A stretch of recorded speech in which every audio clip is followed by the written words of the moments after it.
I think Drake's really, really, really special.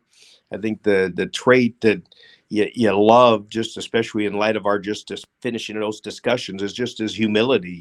Just that he works, he's hungry, he doesn't think overly highly of himself. He kind of elevates teammates ahead of himself, and those guys who do it well year after year after year have that. I think one of the traits they have is a humility about them, and Drake has that. He also has, I always used to say that Peyton had a Pentium processor that hadn't been developed or created yet. He just could take so much information and process it so fast and use it. Now, a lot of people can memorize and a lot of people can Right. recall, but to be able to put it into use, that you could tell Peyton through his headset, hey, here comes the free safety blitz. And in a blink of an eye, he's going to check to a different play and throw a touchdown pass. Now, you could tell 90% of those quarterbacks the same thing, and it's going to freeze them up, and they're not going to be able to use the information. So he is, and I think Drake has that same trait, that he has an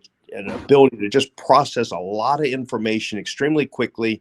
When it comes to the sideline, it's amazing how much he saw on the whole field and where everyone was and what took place, and just his awareness and kind of his processing of information. So those would be the things I think, and then just a outstanding work ethic, and then the stuff everyone sees, that he's a good athlete, that he can make plays with his legs, and I think when asked to compare him, he's a lot like Andrew Luck was, that he's a extremely bright, extremely humble, and a lot better athlete than you really think he is. No He's doubt.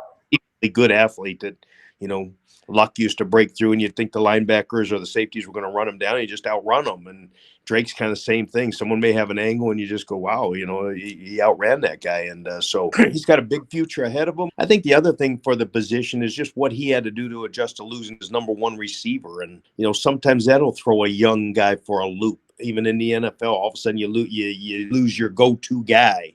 And when you lose your go-to guy, some guys can't cope, and the guys who really do it year after year just have an ability to just take whatever hand you give them, figure it out, and play it well, and give yourself a chance to win games. And Drake's been that way. We lost our top receiver, and he just keeps trucking. It doesn't mess him up, and I think that's another trait that's really been impressive about him.